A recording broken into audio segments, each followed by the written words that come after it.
Well, shalom. How are you all today? Granted, it has been quite a while. I understand. Some of you may have been wondering, what even happened to the Reynolds? Well, the Reynolds traveled about 4,000 miles. That happened. Life is like this. Oh. Dang it. I carry my plates that I drive my car onto the dolly with here. Both sheared right off. We went over a big bump. Came off this way and smashed into this tire. Broke the light here. Mercifully, it did not hit the tire here. And it's been tumultuous, wonderful, but very wild. Completely unexpected.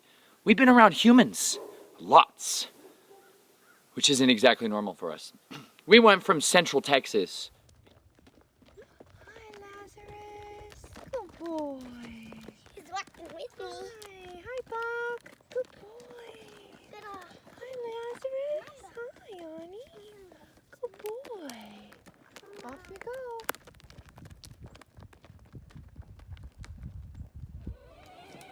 Zuri. Zuri, my girl.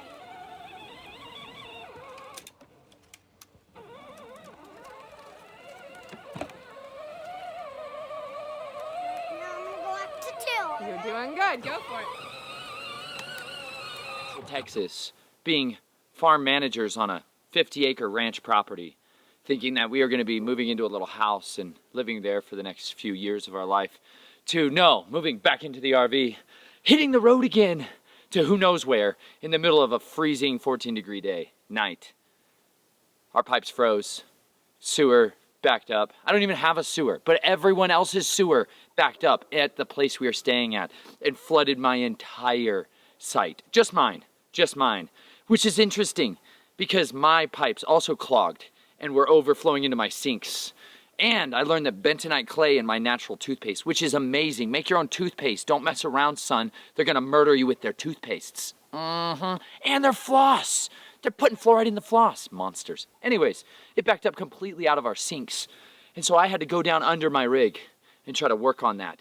As a 3-inch diameter sewer pipe just gurgled forth like Yosemite geysers, full of people's nightmares. I don't like poop. Let's just put it that way. I really don't like poop in 14-degree weather that's warm. It's sad when the poop coming out of the pipe is warmer than the ambient air temperature around you. Maybe it's worse when it's hotter. I'm sure I'll find out. But it was brutal. It was savage. There was a lot of laughter and tears and screaming. It was all a mixture of everything. Lots of anger. Lots of, why? But thank you, Yah, that we are going back on the road and moving into our own home. It was a very tumultuous time. And we went from there to treasure hunt around Central Texas and found incredible islands full of treasures. Just ridiculous. Indian artifacts, probably Israel artifacts. I'm going through a whole paradigm shift, y'all. It's quite relentless. Hence why I'm all the way up at 9,200 feet in elevation. It's been wild to experience what can you find when you just go out and look. We've been on a great treasure hunt from the beginning of time that I was conceived. And I just simply need to know what's going on in the world out there. So that led us to treasure islands full of petrified wood and fossils and incredible ancient artifacts. And from there, we made our way north and we stopped and met some of the most wonderful people in our lives. Well, first, we went to the best creek on the face of the earth, stuffed with so many fossils. Sharktooth Creek. Check out Nature Nate, Sharktooth Creek. Epic. We found my first Indian arrowhead ever. My first arrowhead I ever found, like yellow jasper, orange jasper. Just stunning. Just stunning. And amazing shark teeth. Chelsea found fossilized buffalo teeth and incredible bones. Oh, it was amazing. And I found septarian nodules, which were wonderful. But that led us to truly some of the greatest treasures we ever found, which were people. Go figure. The precious treasures of Yahweh's inheritance, like the Keener family. Come on, son. Just relentlessly hospitable people.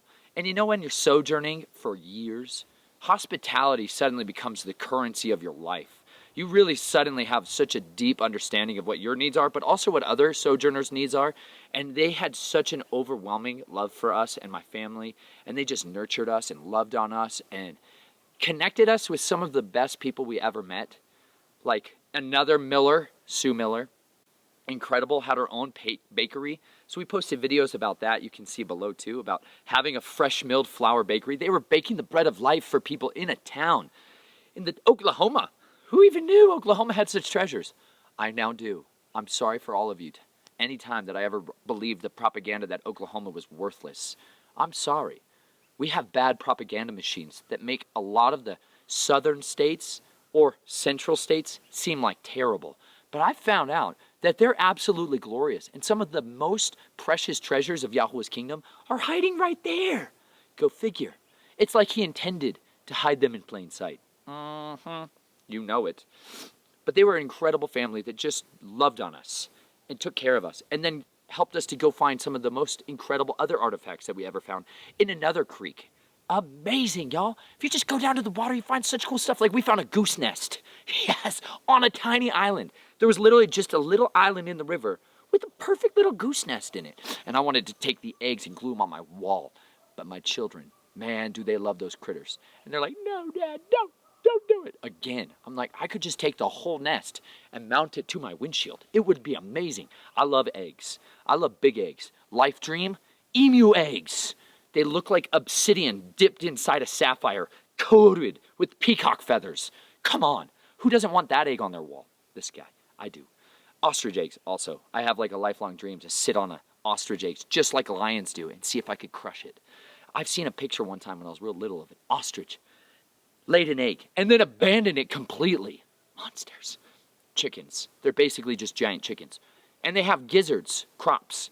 That's how they like grind up their food as they eat it. They eat it. They don't really have teeth, right? So they swallow rocks. They eat rocks. And then those crush up their things. They're Melanites. They're totally Melanites too. And in the scriptures it said when you're offering certain birds, take their crops out, which means cropped animals are very likely clean, which means I can eat an ostrich and its egg. I know. Certain renderings of Leviticus 11 and some of the dietary laws of Yah's loving instructions say don't eat ostriches. But you know what's so interesting? They're super mistranslated. Shocker. The Hebrew is authentically 100% certain and accurate. Crazy bug. But ostriches, I'm telling you, son, they're basically giant chickens. Anyways, we went from there and Goose Egg Island, where I abandoned those goose eggs, and we ended up going to Passover. I had a dream that we were maybe going to go to the place where the 10 Commandments are written in stone in New Mexico, a mountain called the Decalogue Stone. I thought we were going to do an archaeological excavation. Not really, just a touristy visit. Just a little visit. Just go walk around and be like, oh yeah, oh interesting.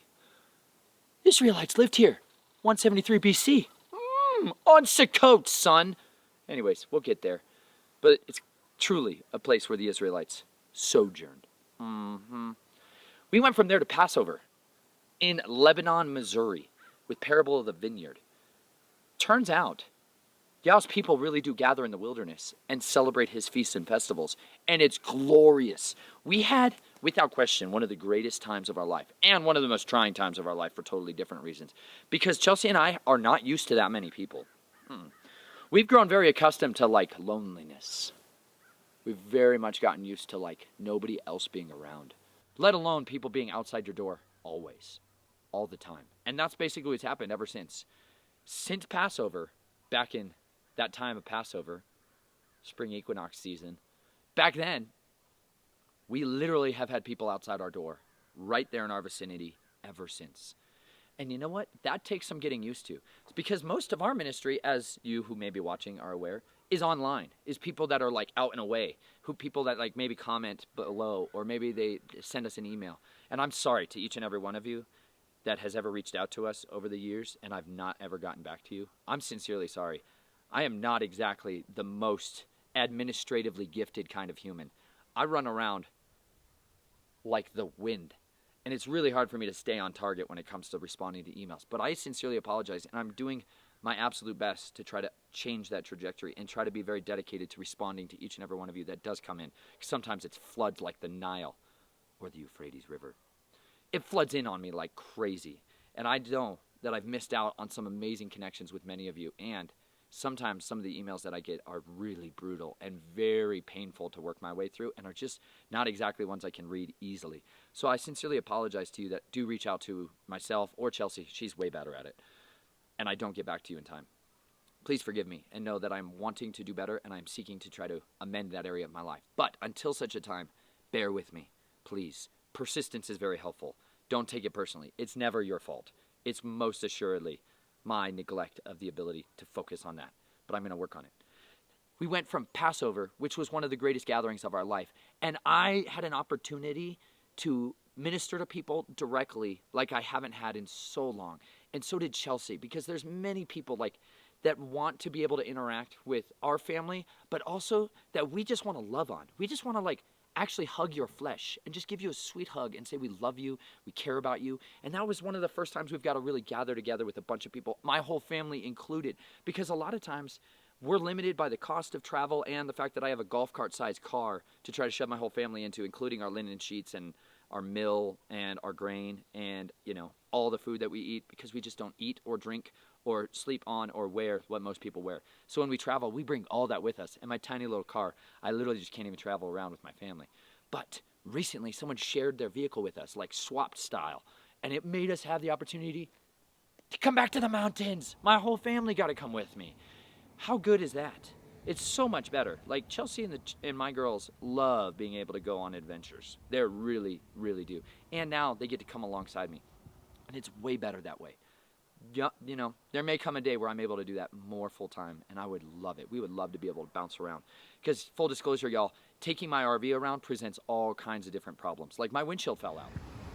Oh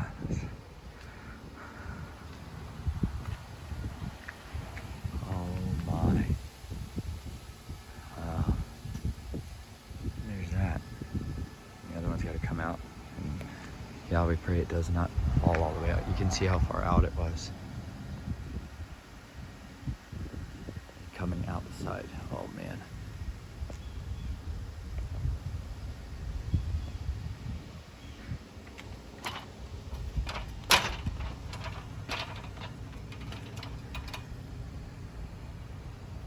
Because I was driving around so much, my windshield fell out. Terrible, horrible, and it's outrageously expensive to drive that thing around. And I drink living water and flourish around the mountains and occasionally slaughter animals, and I barter for silver and gold and, you know, sticks and rocks and fossils. I give everything I have away. So I don't have a lot of diesel to put in the tank. But you know what? Who does? Yahuwah. Because he knows where he hides all the diesel. Well, at Passover, Chelsea set up the Millenite station. We set up like a hospitality tent. Like we just have this great desire to be the most hospitable we can possibly be to everyone we meet and interact with. So like we set up a tent. Someone donated like a little yurt to us. And so she set up the linen railroad station inside the tent. And we had like people that were bringing their own garments, their own linen and their own natural fiber garments, and they were donating them to there. And then anybody that didn't have any was able to go in there and get garments. And it was kind of hilarious because people are taking off their clothes in there. We're like, hey, y'all, you got to zip up the tent. And they're like taking off these synthetic garments. They're like, I'm finally free. I've got linen on my flesh. I'm a linenite. It was awesome. But check this, y'all. Be modest about it. You know what I'm saying? You can just change, zip the tent up next time. All right? Just zip the tent up. It's no big deal. But it was wonderful. We had just a mountain of synthetic stuff. We were like, oh my gosh, people are just vomiting out their synthetic garments and swapping it out. And they were so joyful because there's people that are like, I want to experience what it's like to wear natural fiber garments. I don't even know what it feels like. And they finally had a chance to do it. And it was so invigorating to see the look on their faces and to see them just overjoyed with excitement about this. And then we set up like, somebody shared with us a tent, another tent. So we set up the milling station, and I tried to set up a mini library. And it got confusing because people didn't understand that it was like a library check-in, check-out style. Like those are my resource books. Like that was the only copy of those books. So some people, you know, being generous, they just took them with them. I understand.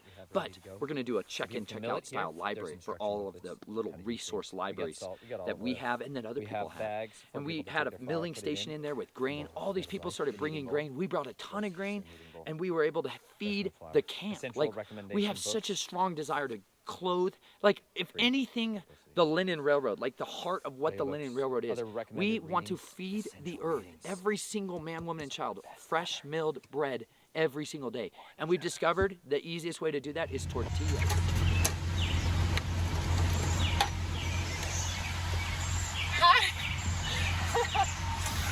What you doing?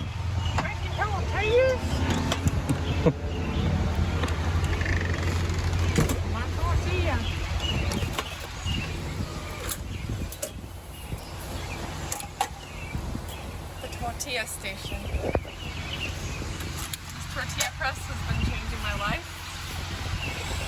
This would take me a long time. Yes, fresh milled, unleavened cakes. Because that's what Abraham in Genesis 18, what's he fed? The angels of Yahuwah. My contention is Elohim, Yahuwah, his son in the flesh. Abraham ate lunch with him. He totally did. And you know what he fed him? Unleavened cakes cooked over coals, or like an ash cake. Check this out. I'm going to get right back to that story in just a second, but I got to read this to you because Genesis 18 is ridiculous. Check this out. I read this to my children until they fell asleep, and then I continued to read it to my wife till she fell asleep. And then we looked up Hebrew together. So saucy. You want to spice up your marriage? Study Hebrew together late at night while the children are sleeping. Oh my gosh. Invigorate your marriage.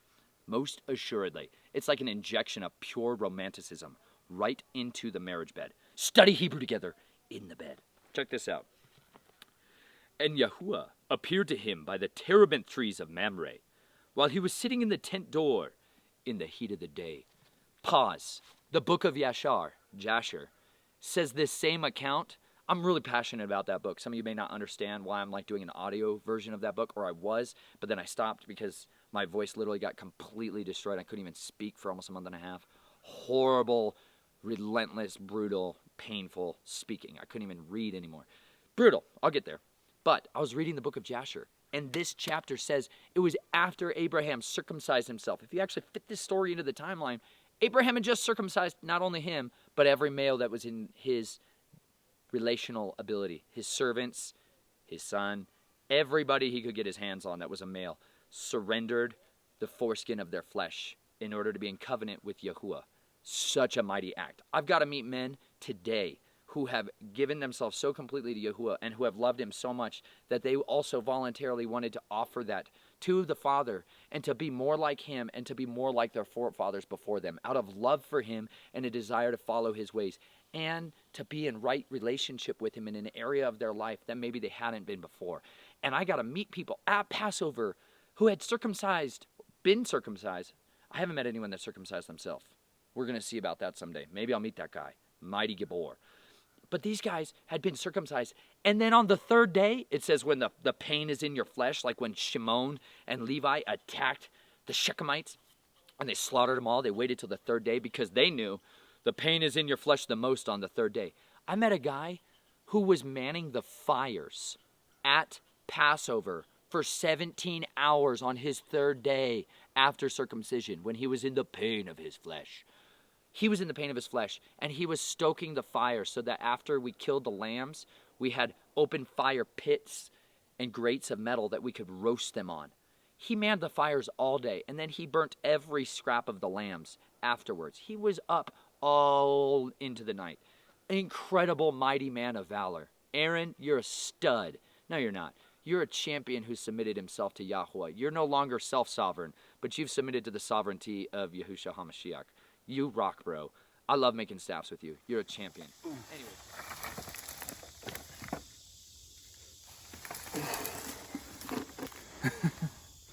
Hauling it out.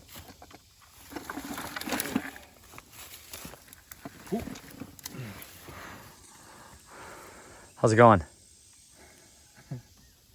Good. Successful day? Yes. Many staffs. Ridge poles. To the tent building. We got spring water drawn from the water. Right back there. Delicious. Anyways, him and his wife, some of the mightiest sojourners I've ever met in my life. I met him, he was living in a van there at Pesach, right? They'd been doing that for almost a year. Incredibly devoted to Yah. Loved him tremendously. They care about him so much that they're willing to do anything they have to in order to be in a right relationship with him and to live set apart and distinct from the ways of the world. And they were living in their car, on the sides of the interstates, in rest stops, wherever they could find a place to live. He was working full-time, constantly, delivering and doing all kinds of jobs so that he could pay for his family's needs. But they were choosing to live in the vehicle because it just worked for them. And you know what is so fascinating? If I had ever made an outside determination or judgment on someone, if I judged with my eyes who they were, that's someone that I totally could have judged wrongly. Which is why Even Samuel, the prophet, was told not to look with his eyes when he was rendering judgment against people. Even in Numbers, you're commanded, as you're going to render judgment against anybody else, or Deuteronomy, that you do not look upon their appearances, that you be not beguiled by bribes or by the look of a rich man, someone who's mighty and strong and powerful, or to the lowly and the weak, that you show no partiality to any of them. Aaron was a perfect example of that. Victoria, his wife, likewise. They were tremendous people who were laboring diligently to serve the body in a need that they had during Pesach, even though he was in the pain of his flesh. As Abraham right here, it says when he was sitting in the flesh, in the door of his tent, in the heat of the day, it said to ease the pain of his flesh because he'd just been circumcised. So just a little context that Jasher adds, and I think it's just a tremendous book to be able to give you insight to a lot of these stories that you read about that are just cruising over at 30,000 feet right in the jet stream. The Genesis is like that. Jasher is kind of like, it takes the Cliff Notes versions of Genesis and just blows them up and allows you to read the entirety of the Count of Monte Cristo versus the Cliff Notes version that you read. Completely different thing in its entirety. The book of Yashar is tremendous at that, and I love it. It invigorates me, and I know it invigorates the young men and the young women, which is why I think it's so heavily just, don't read that, don't even look at it. You can read the Harry Potter books, like my church was super cool with me reading all the Harry Potter books, but not the book of First Enoch, or not the book of Jubilees, or Second Baruch, or Ecclesiasticus. You know why? Because they're like, those could lead you astray. Bonkers, y'all. You know what leads you astray? Harry Potter, most assuredly, book of witchcraft and divination. It says, have no other Elohim before him. And those books are just straight up demonic witchcraft, sorcery. They will enchant you into the kingdom of darkness. They will teach you the dark arts. And they are absolutely, most assuredly, the big giant stepping stone leap off the cliff head first into it. I read all the vampire books too, man. It was just nonsense garbage. And my church was all like, you betcha. But if I mention First Enoch, they're like, you heretic! You get out of here! You go! I'm like, jeez, can we read this book? No! Go back to your evolutionary biology class, all right? You sit down in that public university and you make sure to memorize those things. You be a good student and a good patriot at that. I was like, man, something seems to be inconsistent here. This is the inconsistencies we've inherited in the modern American Bible. This is not the English Bible that people had 150 years ago. Especially not this one because it's got the names restored. Hallelujah Scriptures. Just serving the kingdom mightily, relentlessly, ferociously, advancing the ways of Yahuwah, restoring his name instead of blotting it out and taking it out like the King James Bible did 4,000 times. Maybe more. 4,600 times? I'm misquoting on that. Check the link below because I'm going to tell you it correctly now. But there's people that are guarding his word very diligently, and then there's people who systematically eradicated and blotted out his name and gave you false deities' names in its place. That's a super problem. Know what I'm saying? But I digress. Abram gets circumcised. Savage. Brutal. Unbelievable pain in his loins kind of pain. He's sitting in the tent. Just, that's how I picture Abraham at this moment. I could be wrong. It says, so he lifted his eyes and looked and saw 3 men standing opposite him. And when he saw them, he ran from the tent door to meet them and bowed himself to the ground and said, Yahuwah. So here's Abraham saying the name of Yahuwah to men. Interesting observation here. If I have now found favor, that's grace, by the way, merited favor. Grace is not unmerited favor, the opposite. Every instance from Genesis to Revelation is merited favor. It's stuff you do. Test it. Read from Genesis to Revelation everywhere it says grace, or chen in Hebrew, which is favor. Much better rendering here. Something to consider. You may have inherited lies, falsehoods, and vanities, like Jeremiah 16 says. If now I have found favor in your eyes, please do not pass your servant by. Please let a little water be brought, and wash your feet, and rest yourself under the tree. Talk about biblical hospitality. When people come to your door, y'all, I really challenge you. Wash their feet. It will instantly refresh them. Like my wife and I have a little copper basin that we found on Facebook Marketplace and another one we found at antique stores. And we wash our feet at night. We wash each other's feet at night. And it is so refreshing, especially right before you go to bed. Nothing feels better than washing your feet. And I challenge you, wash each other's feet before you go to bed. If you don't have anybody else in your life, take in a sojourner. Wash their feet for them when they enter into your house. And you watch what that does to them. They will suddenly put you in a place of servant, and you'll really immediately understand why the person who's washing the feet is the leader in the room. Consider it. Sits him under a tree for some shade because it's hot, son. And let me bring a piece of bread and refresh your hearts, and then go on, for this is why you have come to your servant.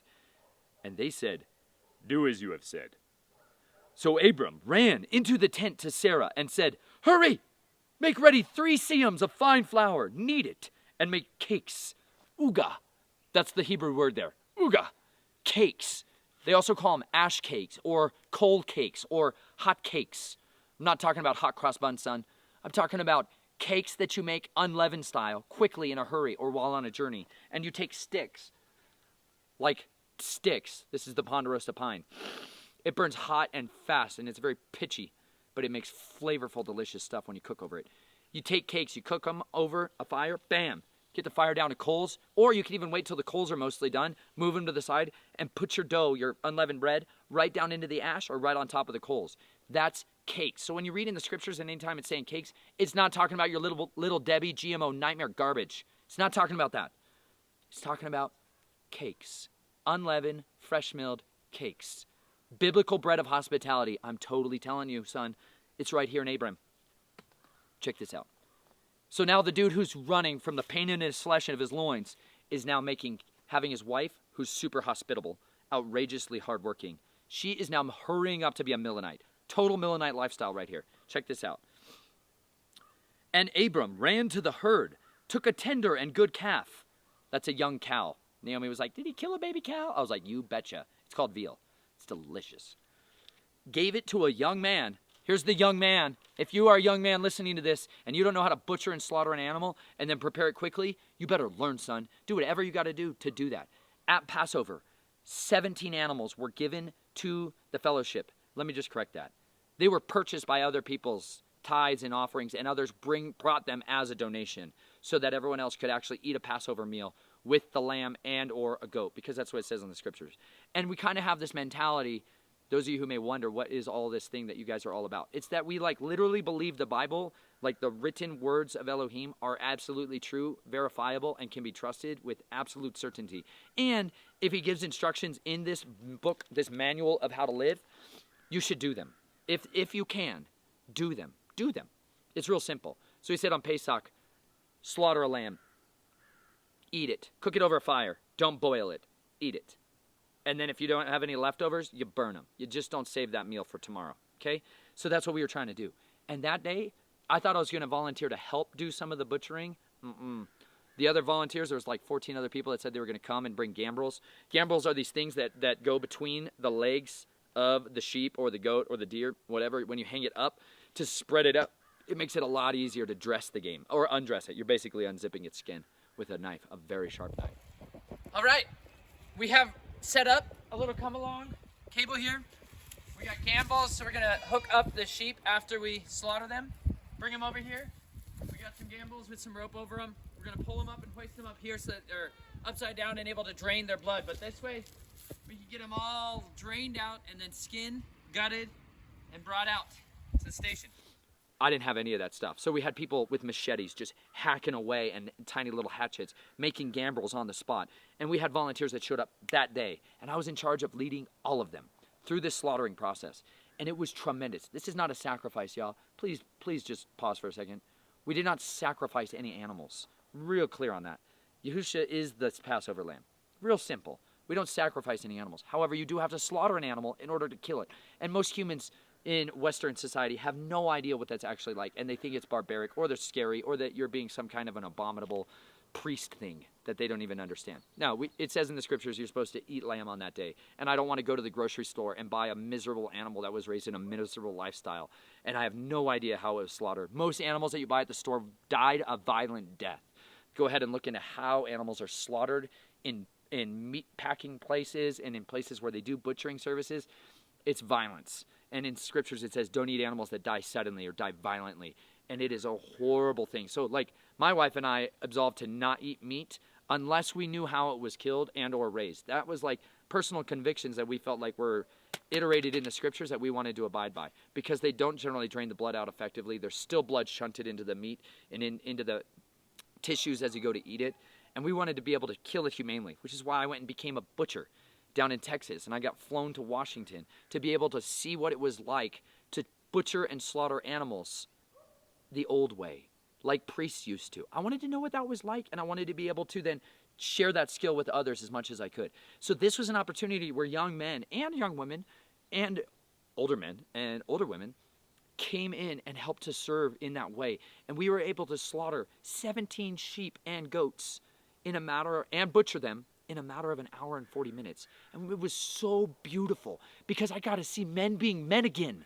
Like I got to see men being men again. And young men and children got to see men being men. And that is so powerful because we have been so disinherited from authentic human living. And it's given us this false idea of what is reality. Like meat comes from the store. No, it doesn't. Meat comes from the earth. And those animals that are eating this are converting it into food on their flesh. And you are still eating what the earth gave up. And you know what? You should understand that process and see it with your eyes. And I contend you should be a participant in that process. Otherwise, I don't know why you have such a buy-in to eat meat all the time if you're not willing to actually do any of the effort to do what is required to sustain your life with another animal or another creature's life. Anyways, young men should have this skill set. If you come to the feast days and or any chance I possibly can where there's going to be animals around and we can slaughter them, I'm all in to share and teach anybody how to do that. I'm still learning, full disclosure. I've only slaughtered maybe now maybe almost 24 animals, but that doesn't mean I'm any kind of expert. We had guys roll up in there that are like, I killed 60 deer. I'm like, when? They're like, recently.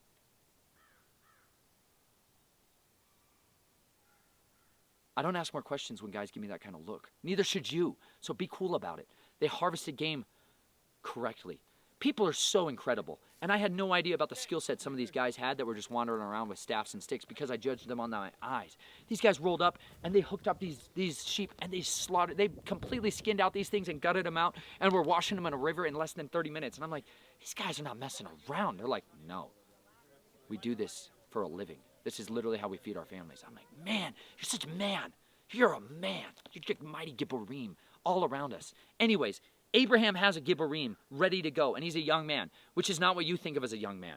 Young men, let me just tell you, between the ages of 9 and 12 and 13, check it out. You're not a child anymore. You're really not. Biblically speaking and historically speaking, you're not a child after the age of like 9, maybe 10, 11, if you really want to be really soggy and soft about it, 12 years old. You're not children anymore after that. You're a young man and you're a young woman and you have responsibilities to go and learn how to be a man and how to be a woman now. Not artificial extension of adolescence by going and being shoved into the indoctrination system known as public schooling or even homeschooling versions of public schooling, which are still basically abominable, and you're going to make your children inherit and memorize lies and vomit up this worthlessness to you so that you can say, I checked the box, Mr. Government Agent, check. Consider strongly, y'all, how to raise your children to actually be a functioning, successful human who adds value to their life and the lives of those who are around them. Life-changing. Empower them when you see their skills, their talents, and their abilities. Empower them drastically to be able to be successful in that. Abram's doing that right now because this young man is literally about to prepare an animal for the King of Kings. This is the ambassador of Yahuwah who has showed up at Abram's door, who he knows is like Yahuwah. Like in his mouth are the words of Yahuwah. He is the word of Yahuwah. And my contention is it is definitely the Messiah in the flesh right there before him because he's going to bow down and worship him. He's going to call him Yahuwah. He is going to understand that this one is not like the others. There's one here who he is preparing this meal for who is the sovereign of the earth. Check this out. This young man is about to change his life. He's going to feed the King of Kings a meal. Ooh, I want to do that so bad. And he hurried to prepare it. So this man understands what it's like to be in a hurry. Hurry up, hurry up, hurry up, hurry up, hurry up. They say this in the military nonstop because you got to teach young men how to get going. Got to get going. You got to get moving. You got to have a purpose. And he took curds. Now Abram is becoming a cheesemaker. And milk and the calf which he had prepared and put it before them. And he stood by them under the tree as they ate. And they said to him, right, this is the messengers, where is Sarah, your wife? And he said, see, in the tent. And he said, I shall certainly return to you according to the time of life. And see, Sarah, your wife, is to have a son. And Sarah was listening in the tent door which was behind him. Now Abraham and Sarah were old, well advanced in age, and Sarah was past the way of women. That means she's menstruating no longer. She is outside of the time where she is having periods. Okay, for those of you that don't understand older English or proper English. She is basically no longer making eggs in her body that can be fertilized, all right? Which means she should not be able to get pregnant. Fundamentals here. And Sarah laughed within herself, saying, after I have grown old, shall I have pleasure, my master being old too? And Yahuwah said to Abraham, why did Sarah laugh, saying, shall I truly have a child, since I am old? Is any matter too hard for Yahuwah? At the appointed time I am going to return to you, according to the time of life, and Sarah is to have a son. But Sarah denied it, saying, I did not laugh, for she was afraid. And he said, no, but you did laugh. And the men rose up from there and looked towards Sodom, and Abraham went with them to send them away. And Yahuwah said, shall I hide from Abraham what I am doing? Since Abraham is certainly going to become a great and mighty nation, and all the nations of the earth shall be barak in him, blessed in him. For I have known him, so that he commands his children and his household after him to guard the way of Yahuwah, to do righteousness and right ruling, so that Yahuwah brings to Abraham what he has spoken to him. See, this is the merited favor part of why Abraham was believed in Yah and it was counted to him as righteousness. Listen, this is the righteousness Yah is talking about. It says he's known Abraham, meaning he's watched him and studied him and has a relationship with him. When you read in the scriptures when it says known, that means relationship. Like my wife and I know each other now. When I first met my wife, we did not know each other. I knew her name. That did not mean I knew her. Do you understand what I'm saying here? Like after we got married and we were covenanted together in relationship, in intimacy, in the bed, then we knew each other in a different way. All right? As our relationship progressed, we began to come to know each other in even more different ways. I now understand my wife in way different ways. We've known each other almost 14 years.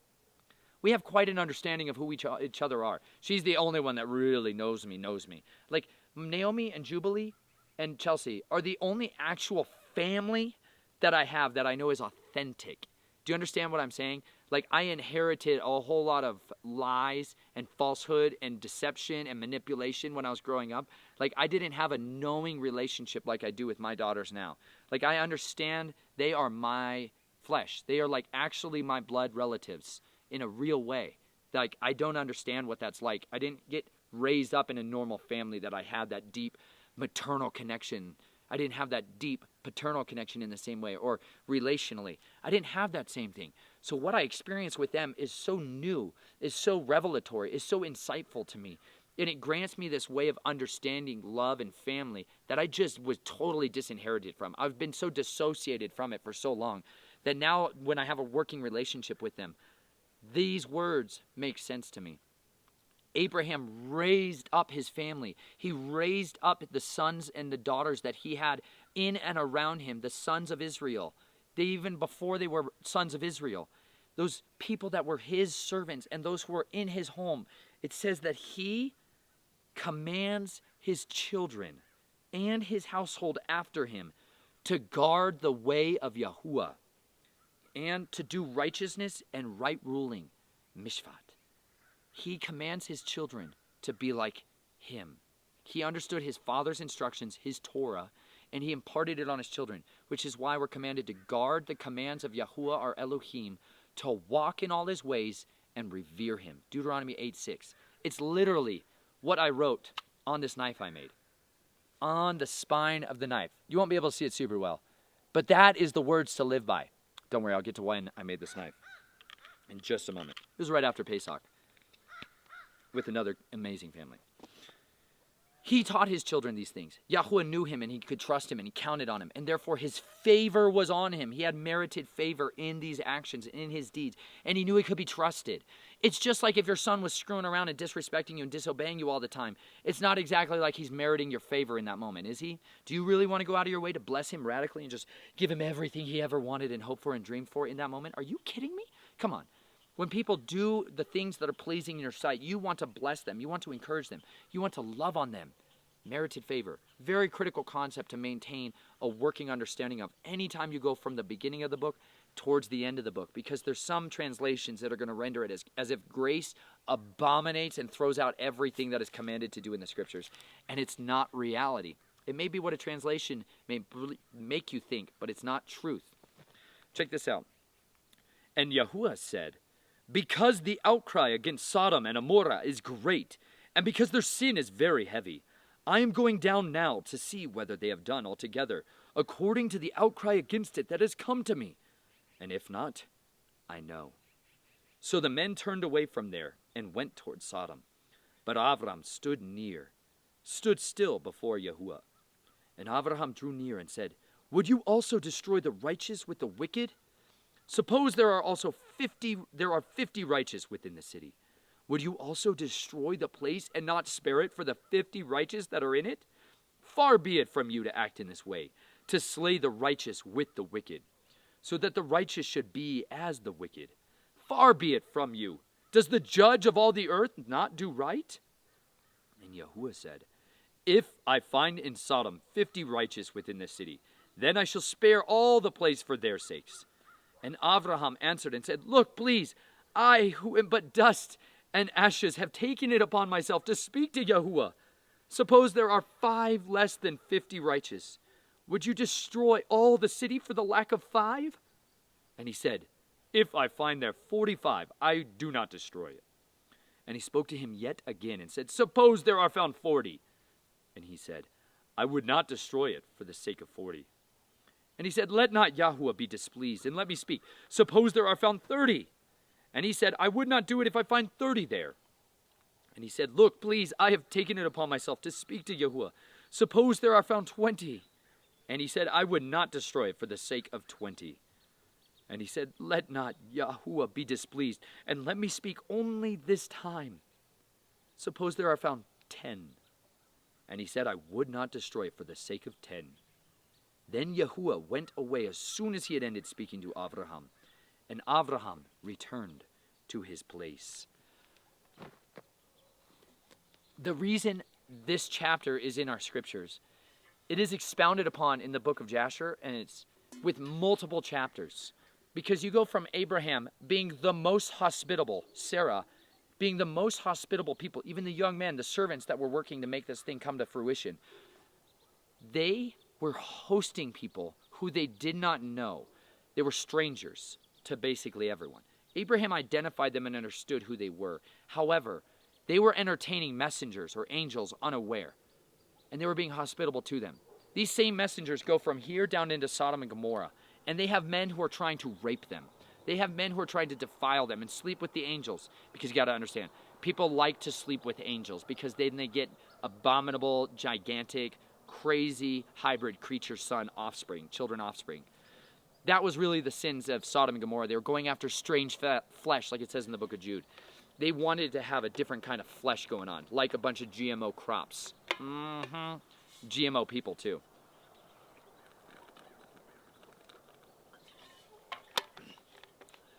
The contrast in this story is between the most hospitable people in the earth and the least hospitable people in the earth, and the people that actively set up laws and ordinances and statutes and judgments to corrupt, persecute, and devour the sojourners, the orphans, the widows, and the poor. The Sodomites had set up a legal system that if a sojourner came into their city, they would give them gold and silver, and then it would be illegal to sell them a piece of bread. So they would make them rich physically and starve them to death in front of their faces. And then after they'd starve to death, they would go and take back all the silver and gold, each man his piece that he gave to him. And this way they would rid themselves of the sojourners. There's many cities and towns, even where I'm from here in America, that legislate against people that are homeless or sojourners, they literally put spikes up on the benches so that you can't lay on them, so you can't sit on them. So you have to put money in it so that the spikes go down, and then you can sit on it. They've made it illegal for you to sleep outside, like actually just sleep outside, or sleep in your car, or to set up a tent in the forest, like here. It's quite outrageous, but very strategic, and Yahuwah hates inhospitality. He hates when people persecute sojourners. And you know what? The cry of these people who were persecuted for this sake came up to his ears. And Lot's daughter in the book of Jasher, it said she was feeding a man secretly. She would go draw water from a well, and then she would carry it inside the water vessel. She was being a sneaky Gibborim. She was being a mighty woman of valor. She was hiding bread in there because she was a Milanite. She was hiding bread in the jar, and then when she went by this man, she would give him the bread. And so the people of Sodom are watching this guy for months live, and they're like, how is this guy still alive? There's no way. Somebody's got to be feeding him.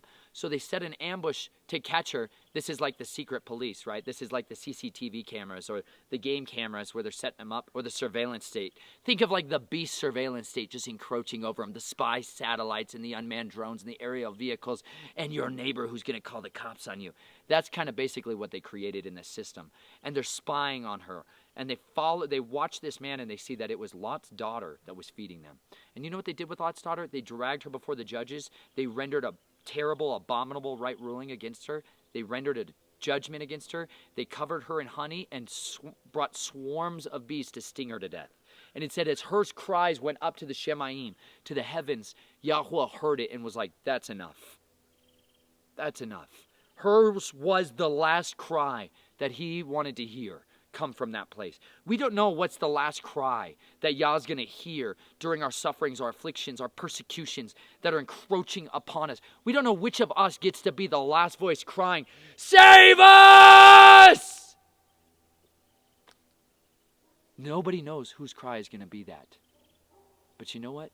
Yahuwah does, which is why I always encourage you, cry out to him.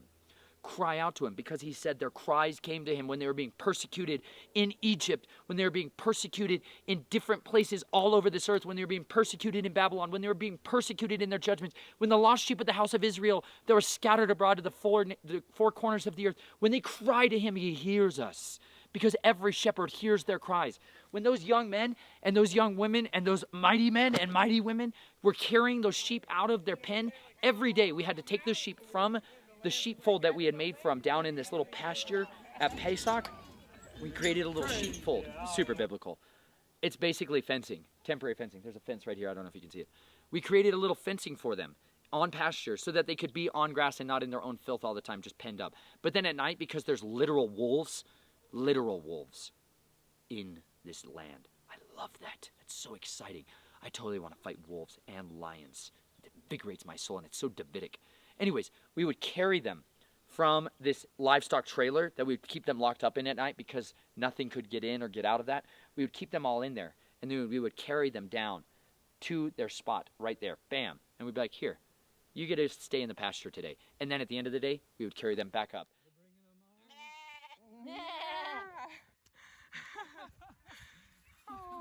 This is one of the best feelings in the world. You can only know this by experience. It's something you must change your life drastically to experience. Yah willing, he will give you a chance to carry the sheep from the fold to the shelter at night. This is amazing. I know, tell him. Honey. Isn't it great? Now imagine if I did this its whole life, and it knew me, and it knew that I had good in store for it every time. That there was never anything bad in store for it when I did this. And you know what would happen as you would separate one sheep from the flock? They would cry out. When we carried them out from the livestock trailer to slaughter them, the sheep would cry out, and the others would respond. The sheep would cry out, and the others would answer. And it was one of the most powerful things to witness, was hearing the sound of the one crying out, because that's what our Messiah did. When he gave up his life, he cried out with a loud voice, and Yahuwah heard him. That's what was it. He said, that's enough. We don't need to hear any more. That's it. And we got to hear that. People got to witness that. It was so powerful. But you know what? The sheep were silent when they actually got slaughtered. The goats screamed. The goats screamed. They were nothing like the sheep. They were so contrasting and different. And the sheep were silent in that moment. And it was such a powerful witness. But you know what? Yahuwah contended and dealt with that city. And he rendered right ruling and judgment against those who had been so abominable, so wretched, so inhospitable. So he rendered judgment against them. And it was righteous and it was pure. And it was a witness for all time. That anytime you want to go and see desolation, never again, it says Sodom and Gomorrah and the 5 cities there are ever to be rebuilt. They're an ensign, as it says in Hebrews. They're like a living witness that you can always go and see, like, we shouldn't mess around. Don't take it lightly when he gives you instructions like that. That's what they did there in Sodom and Gomorrah. We got to experience such radical, intense hospitality of people that were loving their neighbors and loving Yahweh with all their hearts, with all their soul, with all their minds, with all their strength. And then you know what happened? We got hooked. We loved it so much. These people were so generous. They were so compassionate, so quick to share in each other's needs and burdens and help each other. And we were like, man, we don't want to stop. This is so tremendous. We met some of the best people we've ever known in our lives. And we got so close with them and and their children and their families. And you know what? We went from there and we got hooked on this whole concept of how do we be near other families that are like this? My wife and I, we just want to be near other people that are pursuing Yahweh with all their hearts. And so we went from there, and we had been invited a while back by a family called the Rormans. Yes, and they roar with all their might because they are a family with 10 children. Yes! He's almost got a completely full quiver, son. Check this out. Patrick and Emily, mighty men and women of valor. They're raising up 10 children, 10 sharp arrows, because they read this verse that talks about, like, hey, guess what? Children are an inheritance from Yahuwah. Just think about that for a second. If you're looking for an inheritance, it's called children. They're a super inheritance from Yah, which is why Abraham and Sarah are like, yeah, you've blessed us a lot, but never given us our own son. That's hard. Because they understood that is their inheritance. He literally had no one to give his inheritance to after he died. He's like, I don't even have a son to give this to. Who am I going to give it to? Eliezer, my servant, I guess. Hey, I'll give it to Ishmael. Bless Ishmael. And he's like, no, I'm going to give you a son. And I'm going to give Sarah. It's going to come out of her body. He wanted to give him that inheritance. Children are the inheritance. So we moved on to their little property. And I parked directly in their garage space. Because generally that's the only place I can kind of fit my rig. And we lived right on top of them. Like directly on top of them for 3 weeks.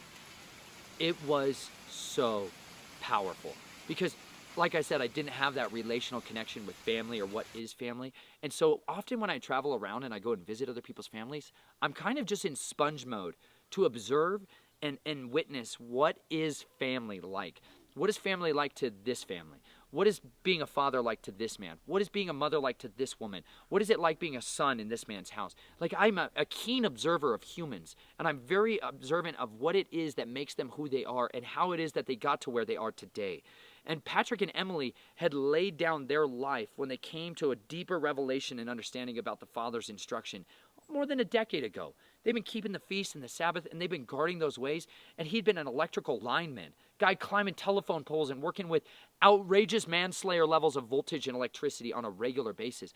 But he always had this passion for blades and for knives. And you know what he really is? A precision engineer.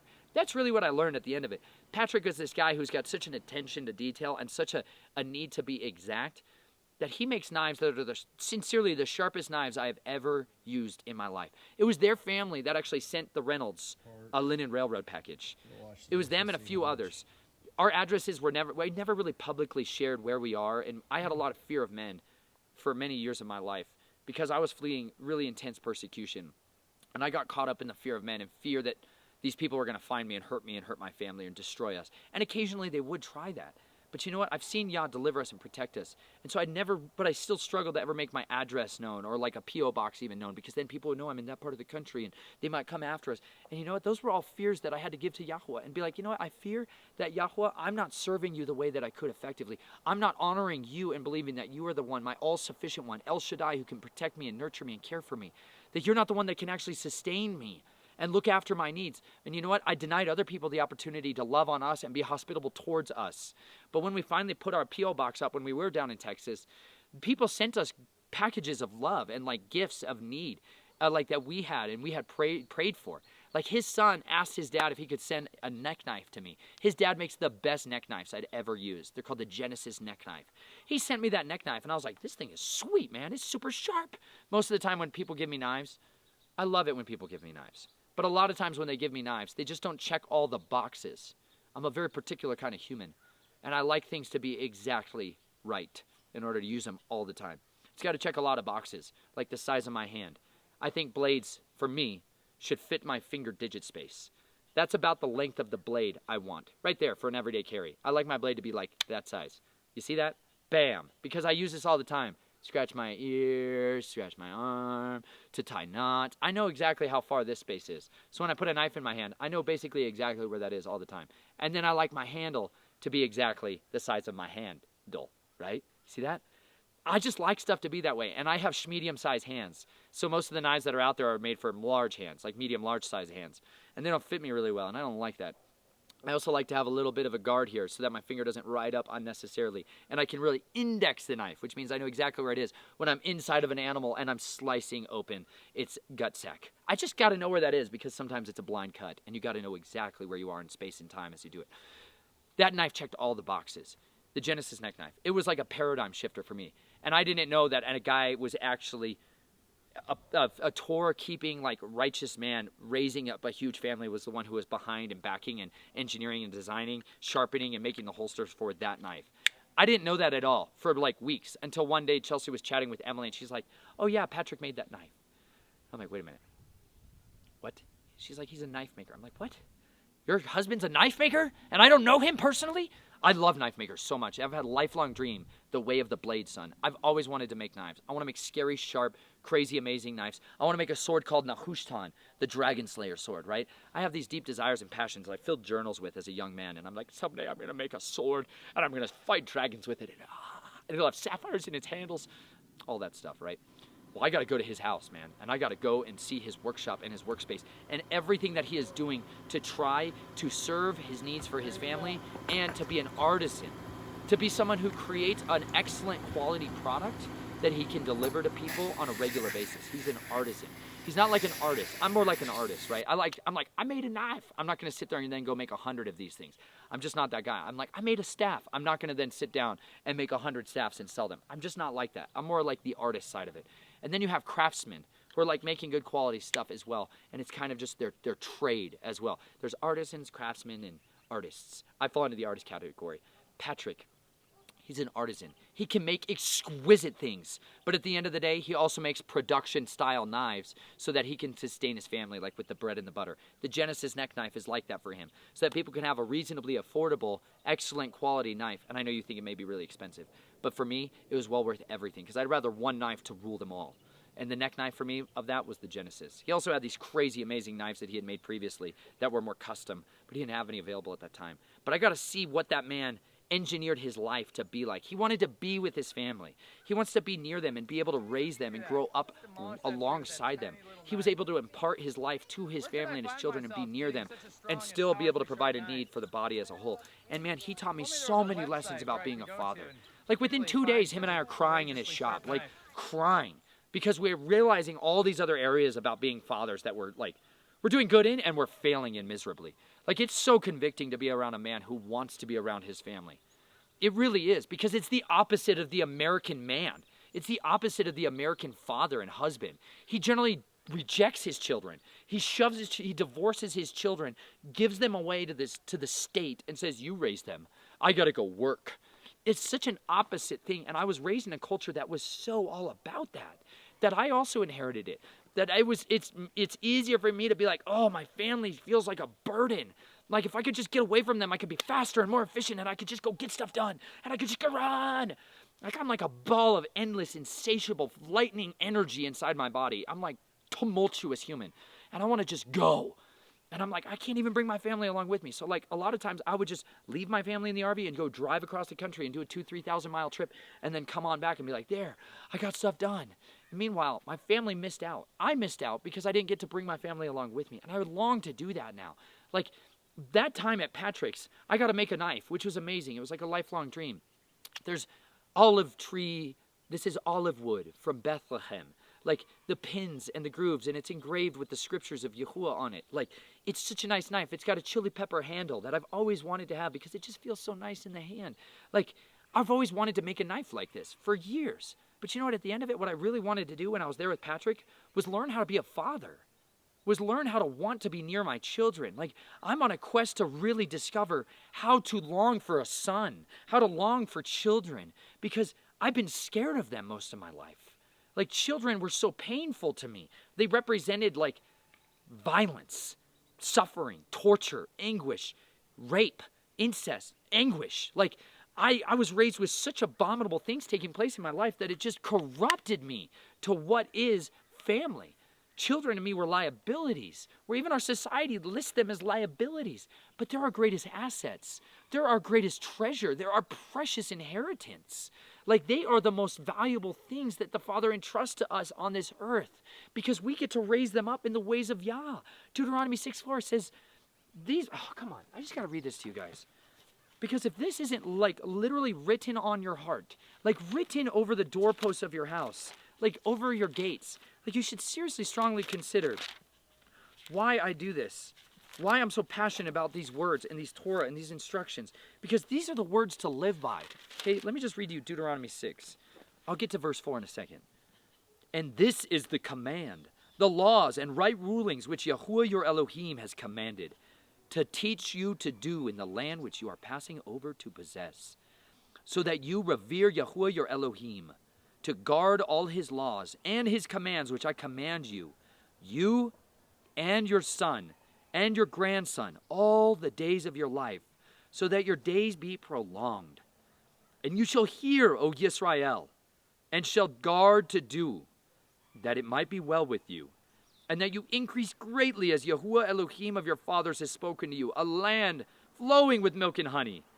Hear, O Yisrael, Yahuwah our Elohim, Yahuwah is one. And you shall love Yahuwah your Elohim with all your heart, and all your being, and with all your might. And these words which I am commanding you today shall be in your heart, and you shall impress them upon your children, and you shall speak of them when you sit in your house, and when you walk by the way, and when you lie down, and when you rise up, and shall bind them as a sign on your hand, and they shall be as a frontlet between your eyes, and you shall write them on the doorposts of your house and on your gates. And it shall be when Yahuwah your Elohim brings you into the land of which he swore to your fathers, to Avraham, to Yitzhak, and to Yaakov, to give you great and good cities which you did not build, and houses filled with all kinds of goods which you did not fill, and wells dug which you did not dig, and vineyards and olive trees which you did not plant, and you shall eat and be satisfied. Be on guard, lest you forget Yahuwah, who brought you out of the land of Mitzrayim, from the house of bondage. Revere Yahuwah, your Elohim. Serve him, and swear by his name. Do not go after other mighty ones, the mighty ones of the people who are all around you. For Yahuwah your Elohim is a jealous El in your midst, lest the displeasure of Yahuwah your Elohim burn against you, and he shall destroy you from the face of the earth. Do not try Yahuwah your Elohim as you tried him in Massah. Diligently guard the commands of Yahuwah your Elohim, and his witnesses, and his laws which he commanded you. And you shall do what is right and good in the eyes of Yahuwah, that it may be well with you, and you shall go in and possess the good land of which Yahuwah swore to your fathers, to drive out all your enemies from before you, as Yahuwah has spoken. When your sons ask you in time to come, saying, what is the meaning of the witnesses and the laws and the right rulings which Yahuwah our Elohim has commanded you? Then you shall say to your son, we were slaves of Pharaoh in Mitzrayim, and Yahuwah brought us out of Mitzrayim with a strong hand. And Yahuwah sent signs and wonders great and grievous upon Mitzrayim, upon Pharaoh, and upon all his household before our eyes. And he brought us out from there to bring us in, to give us the land which he swore to our fathers. And Yahuwah commanded us to do all these laws, to revere Yahuwah our Elohim for our good always, to keep us alive as it is today. And it is righteousness for us when we guard to do all this command before Yahuwah our Elohim, as he commanded us. Those are things I've got to see, because I've got to go be the neighbor to many of these righteous men and women. Patrick and Emily were like that. My wife got a hand spin wool. She's been longing to do that forever since I met her. She got to do something that she has been dreaming of doing. She got to take our turkeys that we had down on that farm, because we thought down in Texas we were going to have all of these flocks and these herds, and we were going to be having this pastured animal, beautiful animal husbandry relationship down there. Hey, I thought I'd make a video right now and show you guys Chip. This is Chip. Sweet Chippy boy. He's a baby donkey. He has trouble eating carrots. And this sweet girl is Mabel. Mama Mabel, and she is pregnant. So we have a pregnant donkey, and she still nurses Chip. This is Chip. Look at him. He has trouble with the carrots. Chippy. Hi. Hi, Miss Mabel. Hi, Chip. Hi, you sweet donkeys. There's a sheep. There's a baby. Down there. And it totally wasn't that at all for us. And we had to give away these heritage turkeys that I'd gathered for her from the mountains. Beautiful flock. We'll miss you guys. Beautiful Captiva, Sanibel, the beautiful chickens, big old Turco Toms. No. We had to give those away. And we gave them to this woman who gave us her llama's wool. She traded our turkeys for wool. We gave away some chickens too, because we couldn't take them on the road with us. And she got to convert that wool with the daughters that were in that house and Emily, and they got to clean it. Wow, that was an arduous process. Clean that wool. They got to totally spin that wool. And that's all her story of just this deep resonance of what she got to do. And she called me in at one night, and she was like sitting there at the spinning wheel. And her foot was just pumping away on that wheel. And I saw this look on my wife's face. And it was this moment where I finally realized The most biblical, my wife is beautiful becoming who life. she was made to be. Look at that. Just, Like, she is fulfilling seeing your foot on the her pedal. identity. Look at it go. Like, there's this painting that my wife did years ago, back when we were living in this house and we were experiencing such great, tremendous oppression and difficulty in the first year of our marriage, and like, things were not good. It was very difficult. We didn't know each other yet, and we were beginning to know each other, and it was really hard. And she did this painting where it was like a tea kettle that was the world, and all of the lies and the falsehood and the vanity and the debauchery and the filth. And it was being poured out, and this black fluid was coming out of it. And the Messiah's hand reached into that space, and through the pierced hands of him, it was transformed to living waters. And beneath that living waters, she was laying down, holding a bucket like the woman at the well in John 4, catching those living waters that were flowing from his hands. And she was clothed in this purple robe, laying down, prostrate before him, receiving what he had for her. And like, she was not that woman when she did that painting. She like threw a blanket over herself to like capture that and to like create it. But that was not Chelsea then. But like, I was standing there at Pesach, and she had her arms lifted up, holding my daughter Jubilee, and she was saying, "Hallelujah!" 1, 2, 3.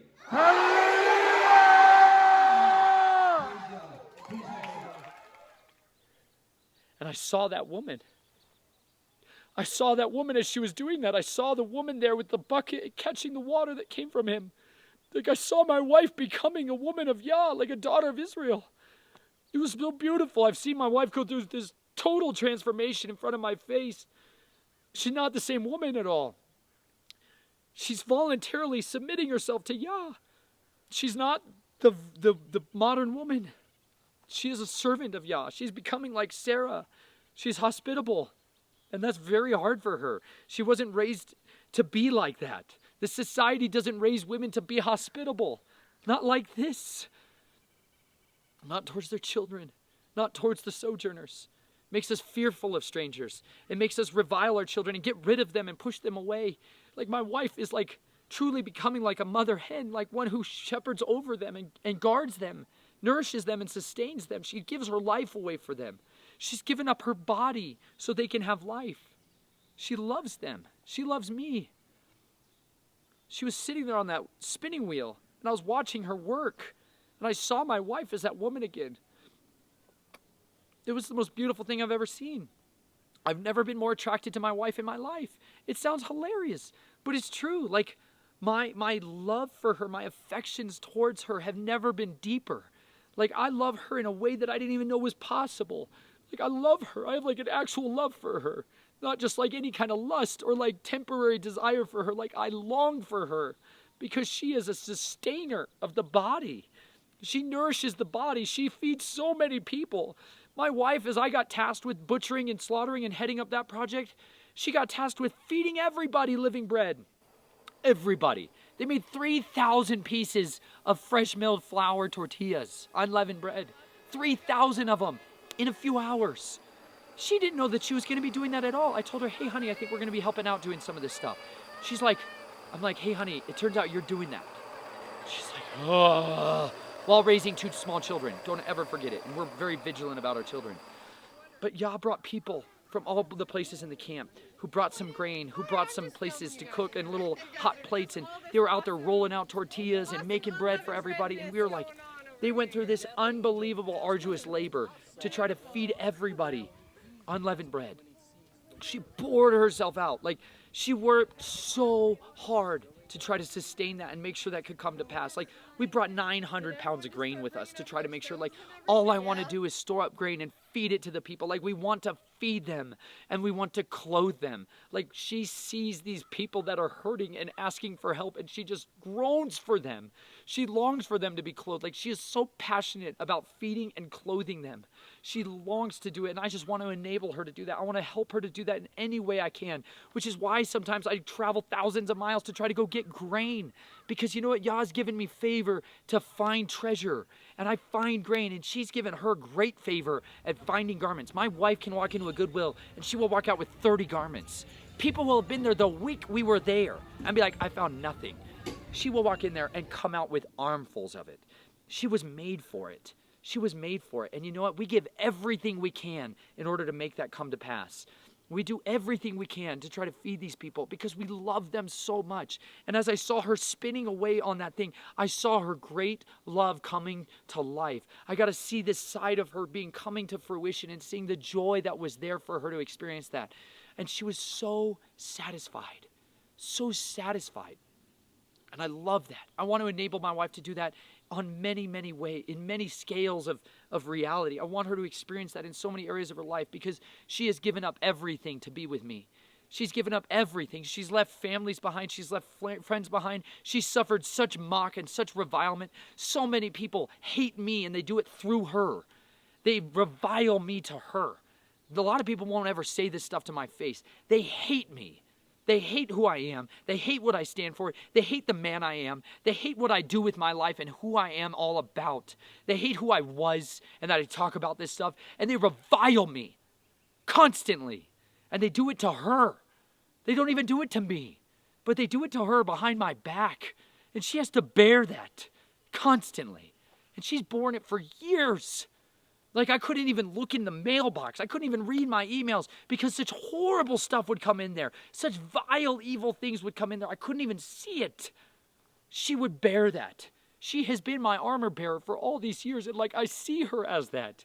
I see her as the one who has borne that side of me that I couldn't even lift. I couldn't even lift my shield, and she'd be sitting there helping me. She is a righteous woman, and she deserves to be blessed and praised. Like, I want to praise her before the Father forever. She's done such great things. But it's because she has given herself to Him. It is Him in her that enables her to do that. It is Him in her that has given her the life and has given her feet to stand on and legs to stand with. He's given her a firm foundation that comes because I wash her in the water of the Word. Husbands, men, if you do not wash your wives in the water of the Word, if you do not read that Word to them, you're killing them. You're not giving them their strength. If you're not giving your wife your intimate relations on a regular basis, you're literally not giving her your strength. It says in Proverbs, when a man goes and commits fornication with a woman, that he gives her her strength. He gives a prostitute his strength. So if you're with your wife intimately, you're giving her your strength. You're physically changing her DNA to be stronger. When you're with her, you make her different. Okay? She is now someone who can carry life for you that you can't do. I can never bear up a child. She can.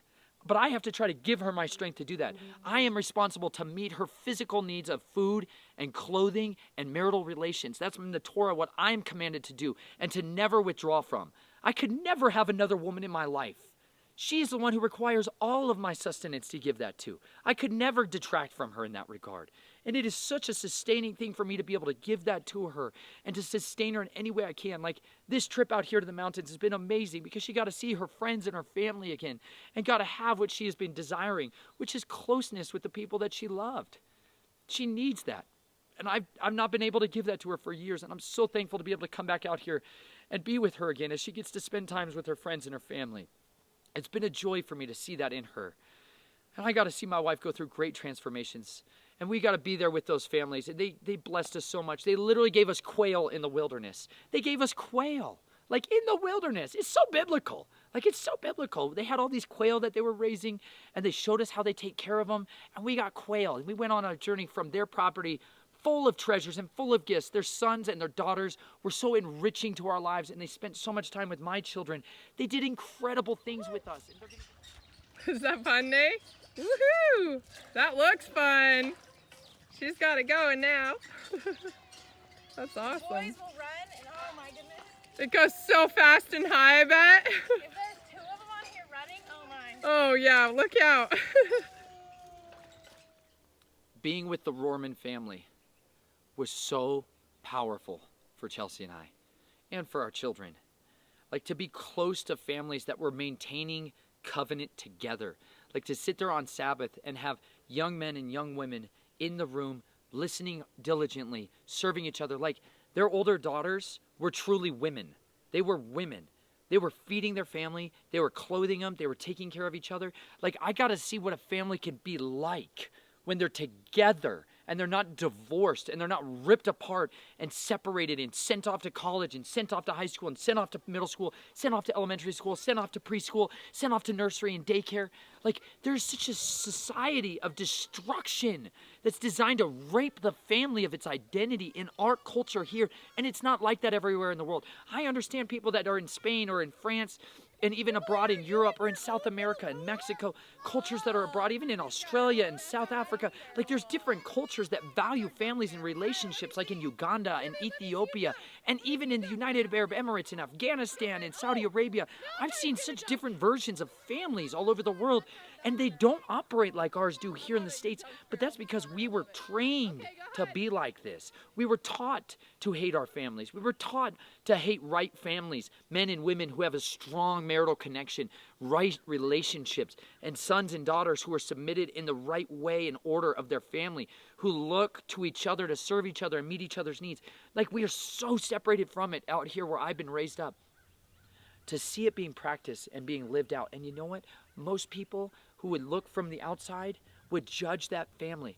They get so persecuted because they're a big family, because they're a family of like normal size standards according to the scriptures. They get so mocked and so reviled and belittled because of that. It's unbelievable. And we got witnesses when we were out with them. We went to the Goodwill outlet store in northern Arkansas. Where was that? Bentonville, maybe? Rogersville, Arkansas.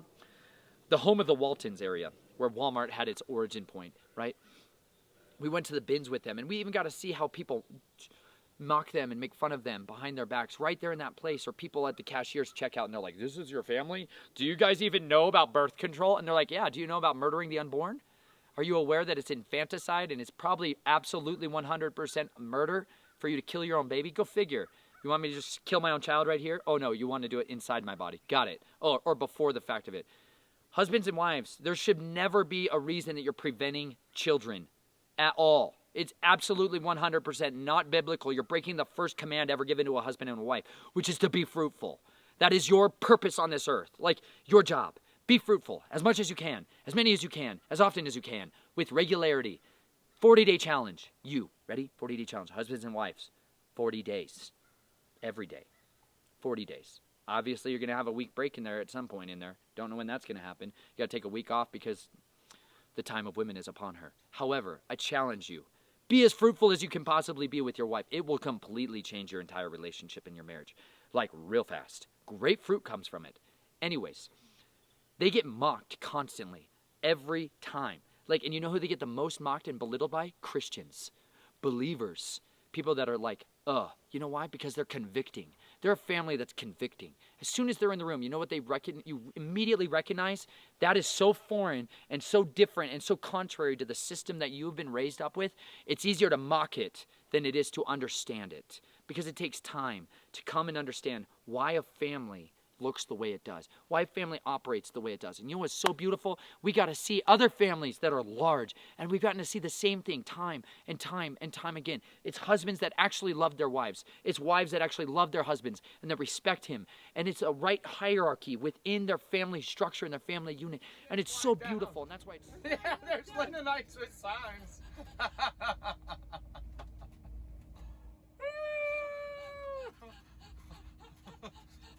Welcome, Lennonites. Oh my gosh, you guys are amazing.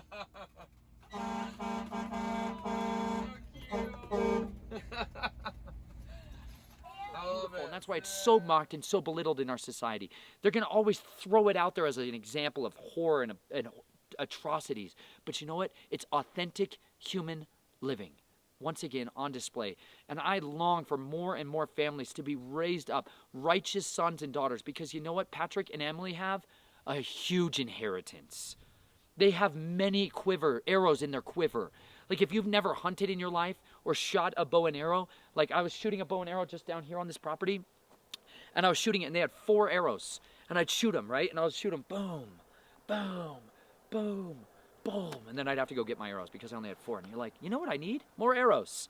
Immediately. You're immediately realizing you need more arrows. Like, I have 2 arrows that are with me on this earth. I have 2 children that are no longer with me on this earth. Like, we've lost 2 children to miscarriages, my wife and I. Like, we don't have the family of 4, the family of 6 that we were entrusted to by the Father yet. There will come a day that we can see our sons and daughters, if they be sons or if they be daughters again. But you know what? For now, I have 2 daughters. And Yah willing, I'll have many more.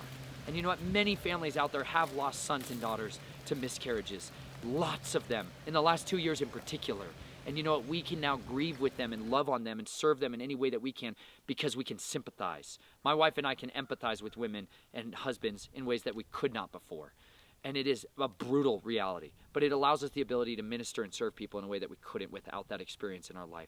But we desire to have a big family. For the first time in my life, I'm really longing to be near my family more and more and more, because I found that the more I'm with my family, the more I'm with the children, the more I'm with the sons and daughters of Israel, the more I get to experience the treasures of his kingdom. Like, we went with their family down to this creek. Like, Chelsea and I, we joined rock hounding clubs. This is our secret way of treasure hunting. We join rock hounding clubs on Facebook, or we'll go and look online for other little, like, geology clubs or fossil clubs, and we'll join in like an infiltrator. Because Israelites are spies, it's super biblical. Totally go in as a spy. And then what I'll do is I'll search keywords of, like, maybe a county that I'm staying in or that's nearby. I'll search like a 2.5 hour perimeter from around where I'm at, maybe 3 hours. From where I'm at, I'll search those counties or town names, or I'll search a type of rock or mineral that I'm looking for. Like, I'll be like, you know what I want to find? Mosasaurs. I really want to find a mosasaur jaw. Like, life dream, I want to find like a mosasaur skull. Those teeth that are just so vicious and beautiful. Like, I've always longed to find that. So I'll search mosasaur, and then I'll find out an area like in North Texas by the Red River that has mosasaur skeletons found in it. I'm like, we're going. But it might take me hours to find that, because I might find it in a comment section tucked down in a post that was about something else, and I'll lead through all the comments, and then I find somebody's pearl that they've dropped there, and I'm like, you betcha, I'm going to take that pearl, and I'm going to go sell everything I have to go and get it. That's what we'll do. Sometimes that works out amazing, and we find all kinds of treasures. Like, yes.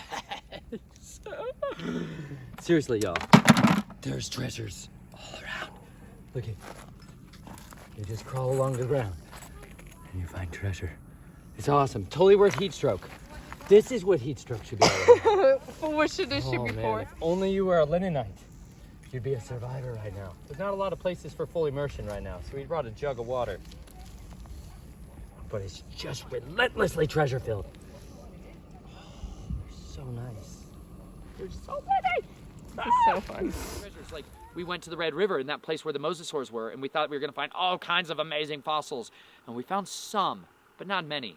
One of the children did find a mosasaur vertebrae, and we were all like, so epic. We found cool bones and fossils, but I did not find my elusive mosasaur skeleton. So Chelsea and I went back on our own a different time, and you know what we found? Sludge fest. Just total nightmare, muck, and mire. Like, we literally got stuck in the mire because, you know, the controllers of mankind have to hide the evidence of Yah's people and Yah's creation. So they build dams and just flood out entire sections. And this area had been dammed up so the water was no longer flowing, and it was just a silt and mud pit where there used to be skeletons and fossils and treasures, like caves full of Egyptian artifacts and Hebraic artifacts that had been found there. Oh yeah, shucks, they just all went underwater and are covered in silt now. Too bad. The controllers are so vicious. Anyways, the rocks are going to cry out and they're going to give their testimony no matter what they do. Yah's people will always be able to discover his remnant. Anyways, I didn't find those skeletons there, but I know that I'm going to find them. Yah will give them to me. But we went with the Rorman family because we heard about galena. Galena is like a lead, is basically the mineral where we get lead from. You can take galena ore sample, ore out of the earth, and you can boil it, bake it, melt it down with coal. You can put coal or coke, which is like a derivative of coal, and you can line a layer of galena and then a layer of coke and a layer of galena and a layer of coke and a layer of galena and a layer of coke, and then you can start that thing on fire. And what will literally drip out of it is basically lead. And so that's an area where they did strip mining. So they'd go in and they would just strip off a layer of it, of lead in particular, in the 40s, 50s, and that kind of time frame, war eras, and they would just collect that stuff.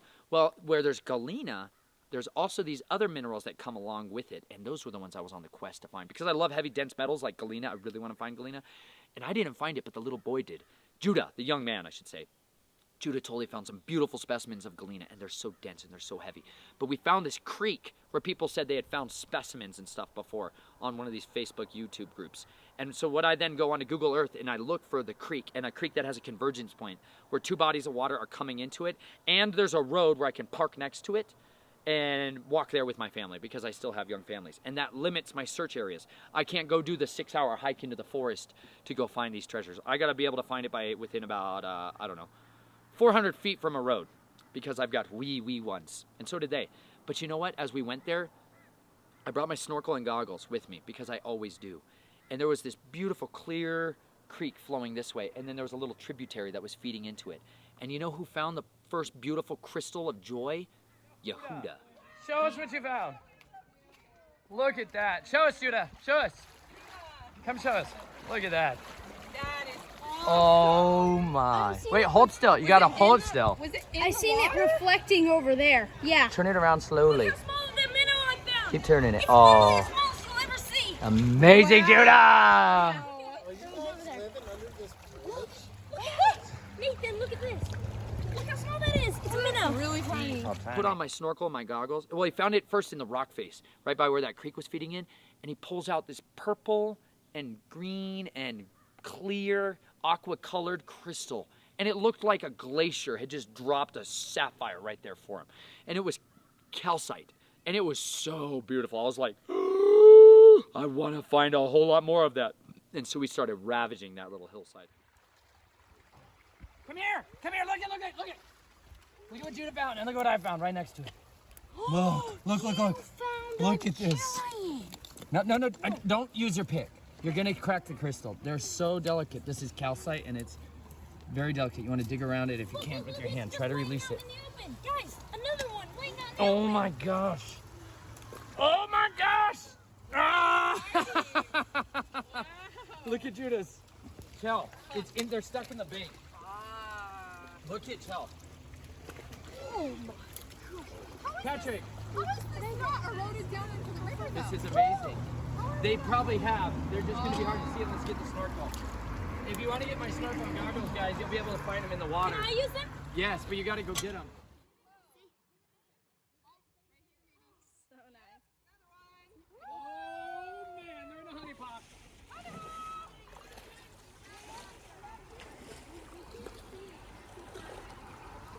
Look, honey pots. Oh man. Right in all these little nuggets of calcite, and they're so precious. And then I put on the snorkel and the goggles, right, and dove down into the water, and you know what we found?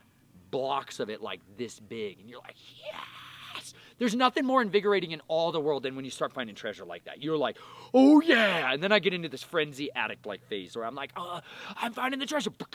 And I'm going to find hundreds of pounds of it, as much as I can carry. And then way more than I can carry, and I have to make everybody else carry it. But then I got to give these snorkel and goggles to the young men that were there.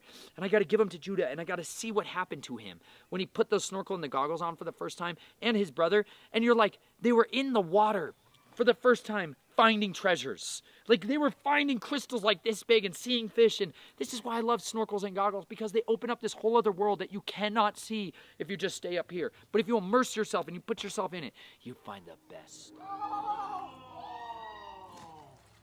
Nice! This is so cool. Oh, praise Yah, Malachi.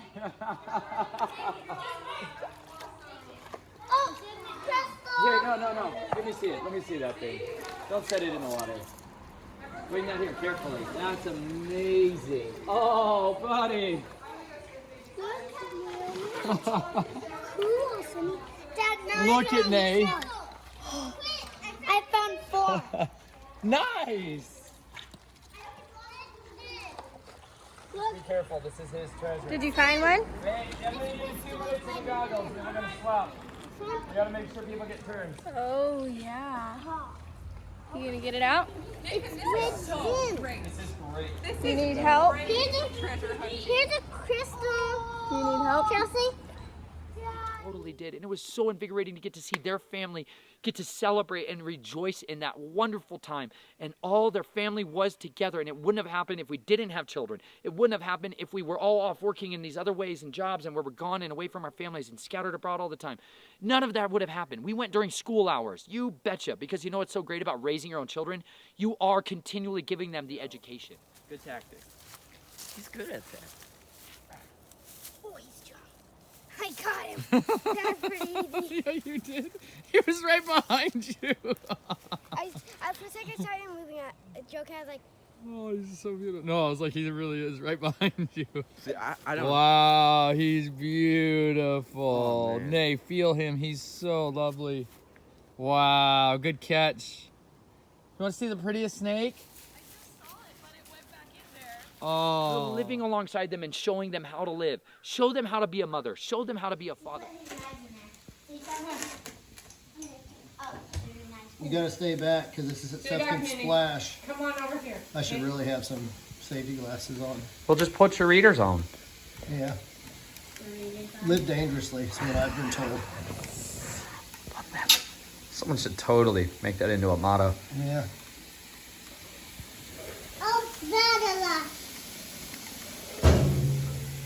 Oh, Show them how to be a brother, a sister. Show them what it means to go and find food, to make food, to take care of animals, the livestock, to fix stuff in the shop, to grind out metal. Like Patrick's daughter, one of his oldest daughters, Rayanne, she's the one who is actually forming a lot of these holsters, or she's knocking these holes in. She's setting the length of the paracord. She's checking the pull on the holster, on the retention on the neck knife, so that it's between, what do you say, 7 and 12 pounds?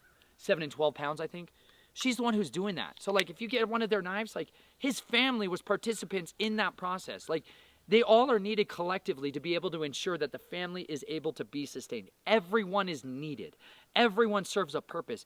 This is like the body of Messiah. And you know why we are so divorced from that? Because we don't even know what real marriages look like. We don't even know what real families look like. We don't even know what a tribe looks like. But you know what? We're starting to get there. There are people who have been preserving it. There is the remnant that have preserved the ways of Yahuwah, who have diligently guarded these words, who've impressed them upon their sons and their daughters, who've taught them to their children, and they're out there. But they're like hidden treasure, and they require diligence to go and find them. But we love them so much, and we long for more and more of them to rise up and to gather together at these feasts and these festivals. We are so excited to go do Sukkot down in Lebanon, Missouri, and we want every one of you to come. Come and experience this. Come and see what it's like to be alongside men and women who have submitted themselves to the greatest king in all of the universe, the one and only true king. We don't need to be doing what is right in our own eyes and having no king over us like it was in the days of Judges. We have a king, Yahushua HaMashiach. He is our mighty one. The only mighty one of all mighty ones is El Shaddai, Yahuwah Elohim, Yahuwah Sevaoth, the commander of the armies of the heavenly host. all-sufficient one, El Elyon, the God of gods. We have the great and mighty Prince of all the earth, and we are here to be his ambassadors. We are here to be his sons and daughters who carry out his will and his desire, who know him, who serve him, who submit ourselves to him, who cover ourselves that we might honor his ways, and we cling to him.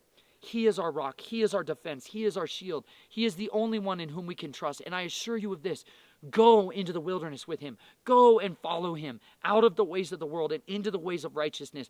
And you will get to experience the fruitfulness of Abraham, the righteous, wonderful blessings that Sarah got, that even in her old age, she was given the gift of life and the strength to bear it up, the strength to raise up these sons and daughters.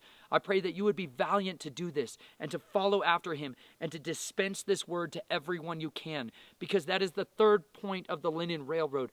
Feed the earth, clothe the earth, and to make sure to water the earth. And that is with the water of the word. Water the earth with this word. Give them the treasures of the earth. This is why I love Hallelujah Scriptures. They were the first translation scriptures that I ever found that had the restored names that said this. First of all, this is my name forever, and this is my remembrance to all generations. Shemoth 3:15. Exodus. Okay? Here's what it says. Free. Never to be sold. And you know why? This translation, Hallelujah Scriptures, are not sold. They are given free. Our Mashiach said, you have received without paying, so give without being paid. Matthew 10:8. Why?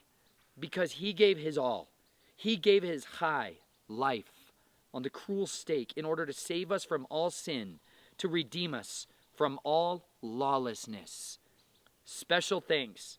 All thanks and praise to Yahuwah and to his Ben, his son, Yahusha, without whom nothing is possible.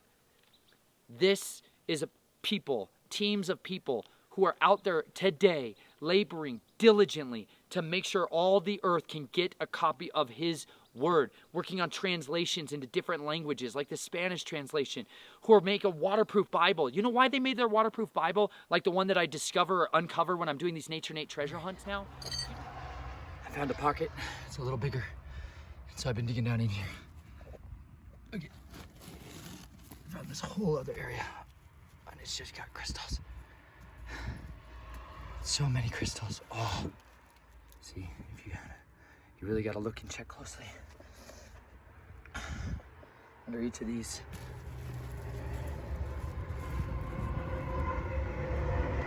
Because sometimes when people were hammering away, they left the best stuff behind because maybe it was too dark and they didn't have a light to see. If only there was some way, some light unto my feet or lamp unto my path that I could use to help navigate the darkness of the earth. Oh, yes!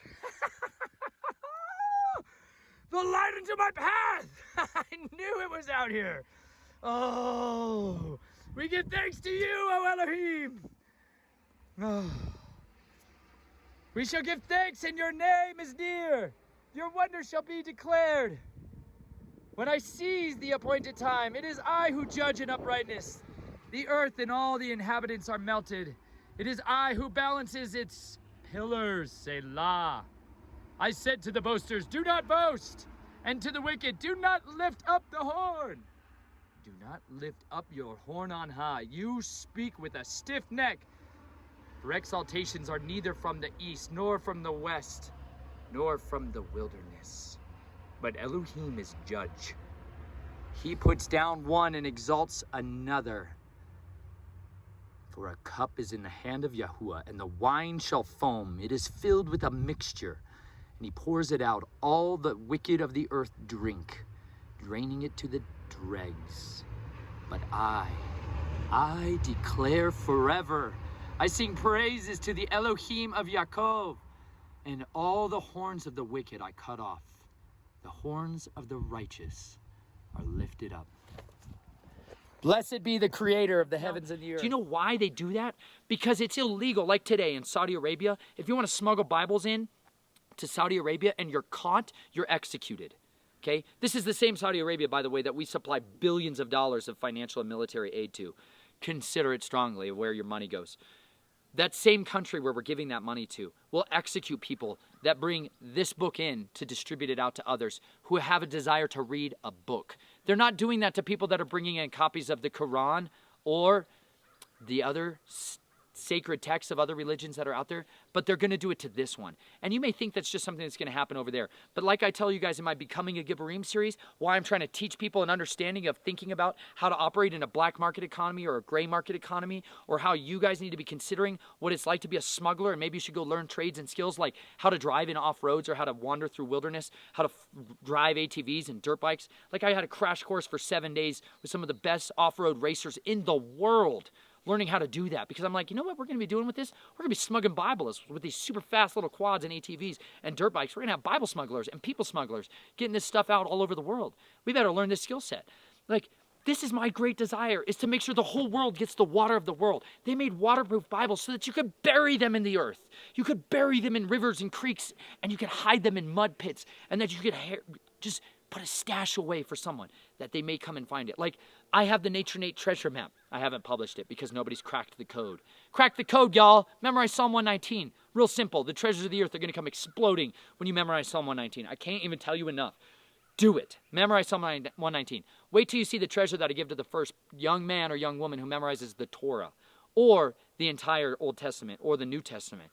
Just unbelievable treasures that come in store when people can water the earth with the words of their mouth. This company, not even a company, these people, humans, who are empowered by the living Elohim of all of creation to do the impossible, are dedicated to getting the word out to every man, woman, and child on the earth. And I love them so much. And they are servants to all. And they have been diligently making a way to get this out and have been faithfully doing it for decades. They've been feeding people, clothing people, and watering them in the word for decades. And I just am so thankful that there have been those forerunners, like the patriarchs before us, that were good examples and good witnesses. But they need other young men and young women who have that piss and vinegar, like I talk about, the chutzpah.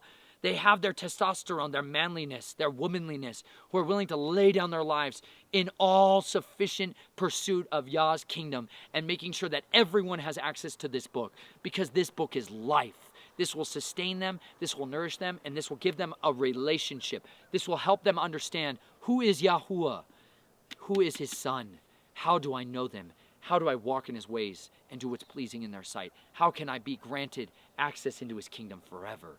This is how they get there. So my desire is for every one of you to consider strongly how you can be effective at getting his word out.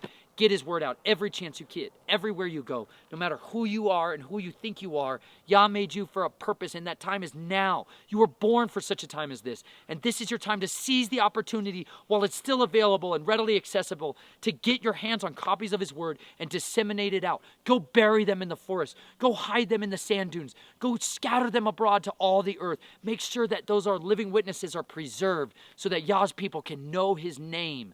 Yahuwah is mighty, and his son, Yahusha, is here to deliver us. Let us call upon him while the day is here. I love you. I look forward to talking to you all soon. Be well.